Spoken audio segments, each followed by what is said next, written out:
चला बह चला आसमान तेरे संग तू उड़ चला इन कल कल करती नदियों सा तू बह चला। नमस्कार पहल परिवार, तो आप सुन रहे हैं पहल पॉडकास्ट का पहला एपिसोड मैडम के मन से मेरे साथ, यानी कि पहल पाठशाला के साथ। मुश्किलें हैं राहों में जो भर के उनको बाहों में तू चल चला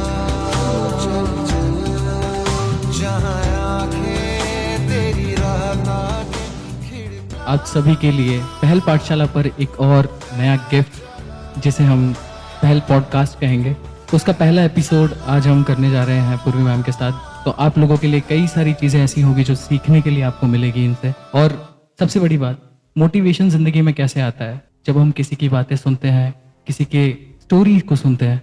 चलिए आज बात करने जाते हैं पूर्वी मैम के साथ। सो गुड आफ्टरनून मैम, कैसे हैं आप? वेरी गुड आफ्टरनून, मैं बहुत अच्छे से हूँ। Thank you so much ma'am. So सबसे पहले तो आपको बहुत बहुत बधाई, कंपनी बहुत अच्छा कर रही है, 1000 करोड़ हमने कर लिए हैं, बहुत बधाई आपको। तो मेरा पहला प्रश्न आपसे ये रहेगा, जैसे आपने अपनी ज़िंदगी को एक मकसद दिया है और मुकाम तक भी पहुंचाया है। हमारी कंपनी में आज जो लोग काम कर रहे हैं वे सभी ज़्यादातर यूथ हैं, दे आर यूथ, और वो कहा भी जाता है कि एक मिसगाइडेड यूथ एक मिसगाइडेड मिसाइल की तरह होता है। तो मैं आपसे ये जानना चाहूँगा कि आपकी प्रोफेशनल जर्नी किस तरीके से शुरू हुई पहल को लेकर के, स्पेसिफिकली पहल को लेकर के किस तरीके से ये थॉट आपके दिमाग में आया और आपने ऐसा कैसे मतलब आउट द वे जा करके सोचा?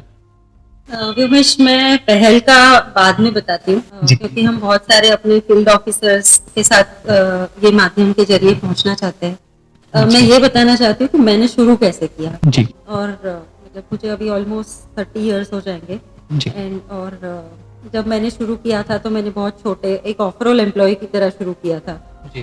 तो मैंने जब शुरू किया था 93 में, तब मेरे को ऑन रोल भी नहीं लिया गया था, क्योंकि मेरे पास कोई इतना बड़ा क्वालिफिकेशन नहीं था, मेरे पास और कुछ नहीं था और 1500 रुपया सैलरी था मेरा। बट थैंकफुली मेरा परफॉर्मेंस अच्छा था, तो 3 महीने के अंदर मुझे ऑन रोल एम्प्लॉय बनने का मौका मिला था।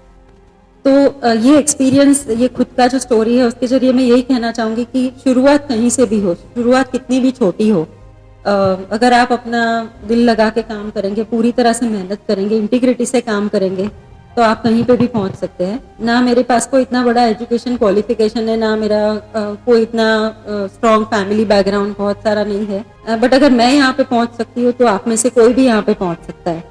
सो that is the biggest thing that I want all of you to understand. मेहनत करेंगे, लगन से करेंगे और करते रहेंगे तो अच्छी जगह पे जरूर पहुंच सकते हैं। पहल का आइडिया हमने बहुत मतलब ऑलमोस्ट 15 इयर्स के पहले हमने सोचा कि एक पर्पस के साथ कुछ काम करते हैं, क्योंकि जब भी काम कर रहे थे तो हमेशा लोग ये कंप्लेन करते थे कि सरकार ये नहीं कर रही है, गवर्नमेंट का ये इनिशिएटिव अच्छा नहीं है, नौकरी नहीं मिल रही है लोगों को। तो हमने सोचा कि हर बार कंप्लेन करने से अच्छा है कि हम खुद एक छोटा मोटा ही कुछ क्यों नहीं हो, हम खुद एक शुरू करें। भले ही हम 100, 200, 500 लोगों को एम्प्लॉयमेंट दे सके, बट कंप्लेन करने के बदले कंप्लेन को सॉल्व करने का छोटे से छोटा भी प्रयास करें, तो that would be a good help, and that is where we started. So this was one of the objective. Of course ये था कि सोशल इम्पैक्ट के ऊपर काम करना है, कोई पर्पस के साथ काम करना है। तो ये सब मिला के लगा कि कॉर्पोरेट लाइफ तो है, वहाँ तो मतलब सांप सीढ़ी जैसा है, चलता ही रहता है, बट एक हम खुद के लिए क्रिएट करें और एक प्रोफेशनली रन ऑर्गेनाइजेशन क्रिएट करें, जिसमें ऑर्गेनाइजेशन बहुत प्रोफेशनली पहले दिन से ही हो और आगे भी उसको प्रोफेशनल ही लेके जाए, ना कि हमारे बच्चे ऑर्गेनाइजेशन में मतलब ऐसे गद्दी वाला बिजनेस नहीं हो कि लोग इनहेरिट नहीं करे। जो अच्छा होगा, केपेबल होगा, प्रोफेशनल होगा, वैसे ही ऑर्गेनाइजेशन आगे बढ़ेगा। तो यही ऑब्जेक्टिव से हमने शुरू किया था कि हम एक ऐसा ऑर्गेनाइजेशन क्रिएट करें जहाँ पे सबको एक अच्छी अपॉर्चुनिटी मिले, जहाँ पे कोई डिस्क्रिमिनेशन नहीं हो, और ये बहुत ही जो अच्छा कर रहा है वो आगे बढ़ेगा, और meritocracy based organization is what we are talking. Thank you so much ma'am. The next thing जो मैं आपसे जानना चाहूँगा, आजकल की ज़िंदगी में देखा जाता है कि स्ट्रगल और फेलियर्स के बीच में यूथ हमारा रह जाता है, कहीं ना कहीं बीच में पीछे छूट जाता है। तो स्ट्रगल और फेलियर ये एक इंसान की ज़िंदगी में कितनी बड़ी भूमिका अदा करते हैं? देखिए, स्ट्रगल करेंगे तो मतलब ये तो ऐसा है कि आपके पास कोई चॉइस ही नहीं है। जी सक्सेस और फेल्यूर तो बहुत बात की बात है। Struggle I would not put it as struggle, I would put it as effort. जी I think let us replace the word struggle को हम एफर्ट बोलते हैं कि हम मेहनत करते रहेंगे। वो मेहनत करने के बाद हर बार हमें जो चाहिए वही रिजल्ट मिले ऐसा जरूरी नहीं है। तो छोटा मोटा अप एंड डाउन तो चलता रहेगा और हमें लगता है कि ये बहुत फेल्यूर हो गया, बट वो फेल्यूर से हम इतना कुछ सीखते हैं। हर बार सक्सेस से सीखते हैं, उससे ज्यादा फेल्यूर से सीखते हैं। तो फेल्यूर भी लाइफ में जरूरी है। एंड एफर्ट तो मतलब आज 30 इयर्स के बाद भी मैं ये नहीं कह सकती हूँ कि मैं एफर्ट नहीं कर रही। Even today I am working at least 10-12 hours, I am travelling as much as I can. तो मेहनत तो करते रहना पड़ेगा। ऐसा नहीं है कि आज मेहनत करी तो फिर कल सब अपने आप हो जाएगा। So it's a part and parcel of life. जी तो मैम, अभी देखा जाए हमारी कंपनी के सबसे जो इम्पोर्टेंट लोगों में से एक एफसीओ, तो एक ऑर्गेनाइजेशन के रूप में आज हम यहाँ पर हैं और हमारी ऑर्गेनाइजेशन में भी काफी सारे एफसीओज हैं जो यूथ ही हैं, जो आज जवान हैं। तो मैम, हमारे जो ऑर्गेनाइजेशन के लोग हैं, एफसीओज हैं, वो कितने इम्पोर्टेंट है हमारे लिए? जैसे कोई भी एक आप अच्छी बहुत बड़ी बिल्डिंग बनाना चाहते हो तो उसका फाउंडेशन सही होना बहुत जरूरी है। जी। अगर फाउंडेशन सही नहीं है तो वो बिल्डिंग चाहे कितनी भी सुंदर हो वो टिक नहीं सकती है। जी जी तो मेरे लिए एफसीओज आर लाइक फाउंडेशन। अगर अपना एफसीओ जो आज, और हमारे यहाँ तो बहुत सारे एफसीओ से अभी एरिया मैनेजर और रीजनल हेड तक लोग पहुंच गए हैं। जी जी तो एफसीओ तो एक बिगिनिंग है और मेरे हिसाब से वो ऑर्गेनाइजेशन के लिए इतनी स्ट्रॉन्ग फाउंडेशन का काम करते हैं कि जितना अच्छा अपने एफसीओ का कंट्रीब्यूशन होगा और जितना अच्छा फाउंडेशन होगा, बिल्डिंग इतनी ही मजबूत और सुंदर बनेगी। जी so they are very very important in overall progress, growth, whatever you talk about for the organization. जी जी जी तो मैम, एक और चीज, जैसे कि हम देख पा रहे हैं आजकल के यूथ में थोड़ी बहुत स्किल की भी कमी है। तो हमारी ऑर्गेनाइजेशन के लिए स्पेसिफिकली ऐसे कौन सी स्किल्स हैं जो ब्रांच लेवल पर हमें डेवलप करनी चाहिए, जो ब्रांच लेवल पर जो हमारे एम्प्लॉइज हैं उन्हें डेवलप करने की कोशिश करनी चाहिए? कम से कम इतनी स्किल्स तो होनी चाहिए आगे बढ़ने के लिए लाइफ के अंदर, आपके पॉइंट ऑफ व्यू से। देखिए, एक तो बेसिक स्किल जो है, मतलब कस्टमर बहुत इंपॉर्टेंट होता है। कोई भी बिजनेस ले लीजिए, कस्टमर सबसे इंपॉर्टेंट होता है। तो कस्टमर के साथ किस तरह से पेश आना है, कस्टमर के साथ कैसे बिहेव करना है, वो मेरे हिसाब से एक बहुत इंपॉर्टेंट स्किल है। एंड दैट ऑल्सो मीन्स कि आप कैसे कम्युनिकेट करते हो, आपको प्रोडक्ट कितना समझ में आता है, आप कस्टमर की फीडबैक और सजेशन कितना अच्छे से कैप्चर कर पाते हो और वो फीडबैक आगे पास ऑन कर पाते हो। सो ये एक बहुत इंपॉर्टेंट है। इसके साथ ये भी जरूरी है कि आपको थोड़ा टेक्नोलॉजी, कंप्यूटर का और थोड़ा लैंग्वेज का भी समझ हो, क्योंकि जैसे आप आगे बढ़ते हैं, आप अलग अलग तरह के लोगों के साथ आपको डील करना होता है। तो आप में एक कॉन्फिडेंस तभी आता है जब आपका थोड़ा लैंग्वेज और कम्युनिकेशन के ऊपर थोड़ा सा कंट्रोल हो। और टेक्नोलॉजी तो आजकल हर चीज में इम्पोर्टेंट है। कोई भी लेवल हो, मेरा लेवल हो, एफसीओ का लेवल हो, चाहे हेड ऑफिस हो, चाहे फील्ड हो, टेक्नोलॉजी के बिना कुछ भी नहीं चलेगा। So technology is important. ऐसा नहीं है कि हमें पता नहीं है कि ये चीज करना जरूरी है, बट वो एक्सेप्टेबिलिटी होना थोड़ा इम्पोर्टेंट है। सो अडेप्टेबिलिटी, कोई नया चीज आ रहा है तो वो सीखने की जो एक धगश होनी चाहिए कि हाँ मुझे ये सीखना है, हाँ ये करना है, ये करने से मैं आगे बढ़ पाऊंगा, वो बहुत जरूरी है। ये 3-4 चीजें बहुत जरूरी है। और जब हम लोगों के साथ डील करते हैं तो you know that human touch, चाहे हम ब्रांच मैनेजर लेवल पे हो और एफसीओ के साथ डील कर रहे हो, चाहे रीजनल मैनेजर हो, चाहे हेड ऑफिस हो, हर जगह पे, क्योंकि हम लोगों के साथ डील कर रहे हैं तो वो एक human touch is very important. एकदम सही, एकदम सही। मेरा एक और सवाल रहेगा इसी के लिए। प्रेशर को लेकर के लोग बहुत चिंतित रहते हैं, तो प्रेशर को लेकर के लोग क्विट भी जल्दी कर जाते हैं। तो मेरा एक सिंपल सा क्वेश्चन ये है कि प्रेशर का पॉजिटिव साइड क्या है? प्रेशर अगर है तो उसका पॉजिटिव साइड क्या है? हम उसको पॉजिटिवली कैसे देख सकते हैं? क्या पॉइंट ऑफ व्यू में चेंज करना पड़ेगा या फिर क्या माइंडसेट रहना चाहिए उस टाइम पर? प्रेशर का ऐसा है कि आज जो चीज प्रेशर लगती है वही चीज आप 2 दिन के बाद करोगे तो शायद प्रेशर नहीं लगे। जी प्रेशर ज्यादा होने का एक ये भी रीजन हो सकता है कि हमारे पास कुछ स्किल्स नहीं है, वो जी। शायद हमें सीखना है।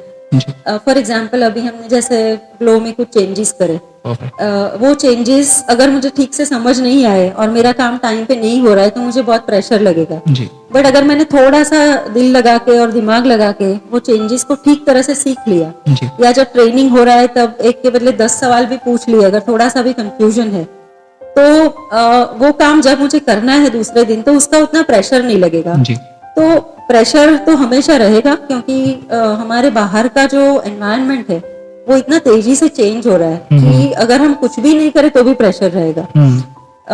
But we will have to learn to adopt this pressure. तो जितना सीखते जाएंगे उतना प्रेशर को मैनेज करना भी सीखेंगे और प्रेशर को कम करना भी सीखेंगे। Perfect ma'am perfect. एक और चीज, जैसे कि गुणों की बात की जाती है कि एक इंसान में कुछ गुण होने चाहिए। एक इंसानी तौर पर मेरा ये प्रश्न रहेगा, ना ही कंपनी के पॉइंट ऑफ व्यू से, तो एक एम्प्लॉय के अंदर वो कौन से गुण होने चाहिए, वो एक इंसान में कैसे गुण होने चाहिए जो अपने साथ लेकर के वो जीवन के इस सफर को तय कर सकते हैं? मेरे हिसाब से सबसे इम्पोर्टेंट है इंटीग्रिटी। इंटीग्रिटी में ब्लैक एंड व्हाइट नहीं होता है। इंटीग्रिटी या तो होती है या तो ब्लैक एंड व्हाइट ही होता है। जी जी क्योंकि उसमें ऐसा नहीं हो सकता है कि ग्रे का कोई कॉम्बिनेशन हो नहीं सकता उसमें। जी। तो या तो आप ईमानदार हो या आप नहीं हो, जी चाहे अपनी पर्सनल लाइफ में हो, चाहे अपनी प्रोफेशनल लाइफ में हो, चाहे आप पहल में काम कर रहे हो, चाहे आप बाहर कहीं पे भी जाए, जी इंटीग्रिटी होना बहुत जरूरी है। जी। साथ में एक एटीट्यूड अच्छा होना बहुत इम्पोर्टेंट है। और अच्छा एटीट्यूड का मतलब है कि आप हमेशा कुछ सीखने के लिए तैयार है, हमेशा कुछ नया एक्सपेरिमेंट करने के लिए तैयार है, आप कोई नया चैलेंज लेने के लिए तैयार है। जी जिस दिन आप में ये सब करने का मन नहीं रहेगा ना, उस दिन आप मतलब almost you are like dead. जी आप ग्रो करना बंद कर देंगे। So if you want to grow as a personal in your personal life or in your professional life, you will have to have that attitude of learning. So integrity is important, learning is very important. Perfect ma'am perfect. तो ये थे मेरे कुछ questions आपके लिए। मैं आशा करूंगा कि पहल परिवार के जितने भी लोग हैं इन सब चीज़ों को सुने, समझे और इसके ऊपर काम करना शुरू करें। अगर नहीं कर पाए हैं तो मैं ट्राई करूंगा कि हम खुद भी इन सब चीज़ों पर काम करें। एंड जाते जाते एक आखिरी क्वेश्चन मेरा आपके लिए, आपका एक कोई ऐसा मैसेज जो आप अपने फील्ड ऑफिसर्स तक पहुंचाना चाहते हैं, जिसके अंदर सभी आ गया, पूरा पहल परिवार आ गया, कोई ऐसा मैसेज जो सबको इंस्पायर कर जाए, कोई ऐसा मैसेज जो सबको एक साथ मोटिवेट कर जाए, ऐसे कोई मैसेज आपके लिए, आपके पास, हमारे लिए है तो प्लीज प्लीज दीजिए मैम। ये पॉडकास्ट के जरिए क्योंकि मुझे फील्ड में जाना, सब लोगों से मिलना बहुत ज़्यादा ही पसंद है, बट अभी इतने ब्रांचेस है मैं पहुंच नहीं पा रही हूँ। तो आई होप ये पॉडकास्ट के जरिए मैं सबको बता पाऊँ कि आपका काम बहुत इम्पोर्टेंट है, आप ऑर्गेनाइजेशन के लिए बहुत ही इम्पोर्टेंट हो। मैं चाहे डायरेक्टली आपके साथ नहीं पहुंच पा रही हूँ, but I hope my message reaches you. और पहल हम जो एक जर्नी करने जा रहे हैं, या जर्नी जो लेके निकले हैं, जो इतना बड़ा एम्बिशियस टारगेट लेके कि हमें ये साल में 1500-2000 करोड़ तक का पोर्टफोलियो पहुंचना है, आगे जाके 5000 करोड़ का जो टारगेट है वो भी करना है। तो ये जर्नी में हम सब साथ में चलेंगे।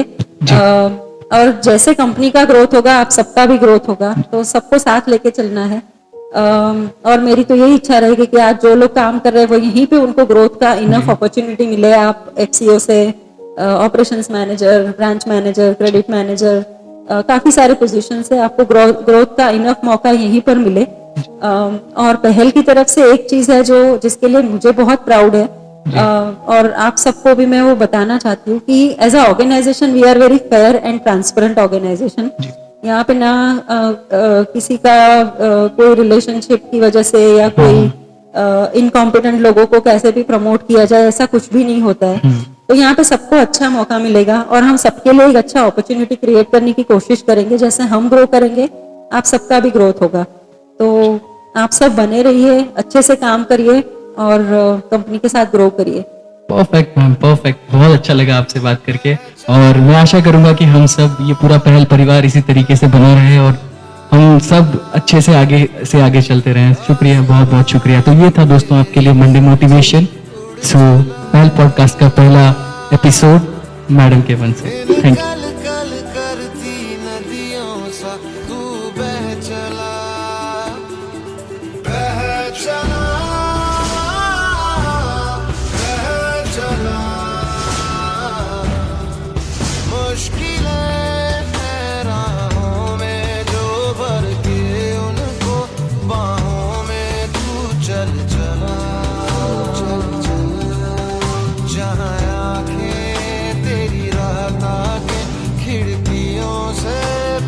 पल झांक